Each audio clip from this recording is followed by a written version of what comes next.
Hi, I'm Sandi Genovese, and welcome to this episode of the Ellison Education video series. Today, we're going to populate a forest with three-dimensional animals, and I love these animals. They are dimensional, they stand up on their own, and it's the way the die is constructed. We're going to see how to do it, but look first at the choices. There is a deer, there is also a fox, a raccoon, and a skunk. And that's what they look like, all embellished and made up. If you look at the die, you'll see this is the deer. You can see the construction is actually going to be built in to the way that the die is created. So it's going to be easy for the kids to put it together, decorate it, and assemble it.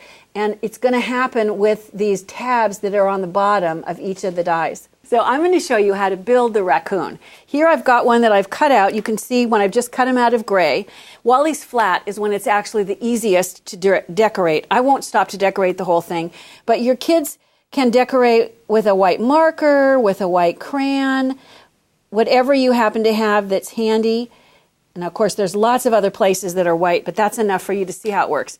And then with a black marker or a black crayon, they can do the same thing. There are perforations on the die, so it's really not at all difficult for them to get a sense of where the raccoon breaks into these various colors.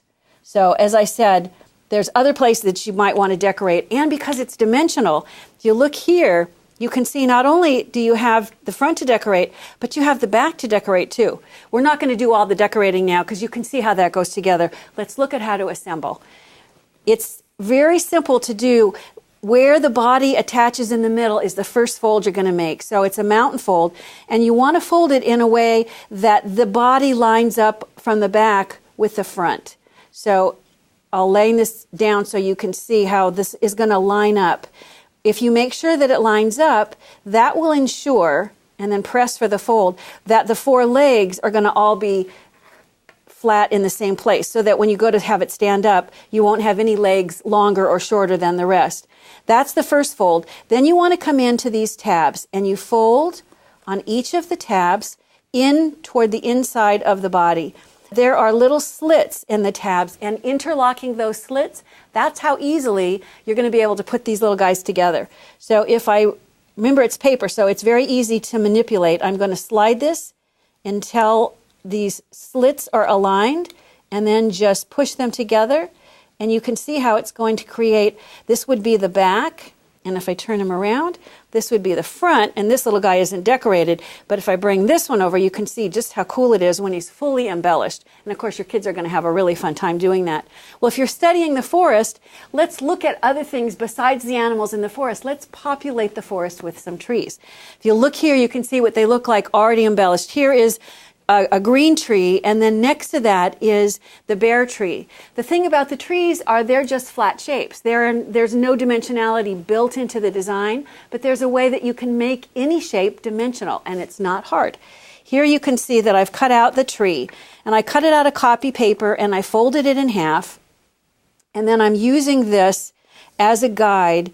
You can see I've marked with a little pencil. What I'm going to do is lay this down, and with a pencil I'm going to create a line right on the fold line that goes from this line to the top. So I'm going from the middle to the top, and on the other color of green I'm going to do the same thing, but this time I'm going to go from that midline to the bottom. So I'm going to cut from the bottom to the middle and from the top to the middle, and doing that is what's going to make these little guys stand up. So if I cut right along my pencil line, and because this is thick cardstock, it really helps if I make a tiny little cut right next to it. As soon as my scissors are out of the way, I will pull it up so you can see.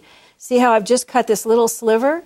That will make it easily interlock. So I'm going to snip that off, and I'm going to do the same thing, but this time instead of cutting from the bottom up, I'm cutting from the top down. This little trick allows you to go back and make any shape dimensional, which is just really fun. As I said, you want to cut twice, so you have this little sliver of paper to pull out. And then when you interlock the two shapes together, look at how great you can make something that stands up. It's just the coolest thing. So a forest full of animals that are easy to assemble, they're fun to decorate, and they're perfect to use when you're studying woodland critters.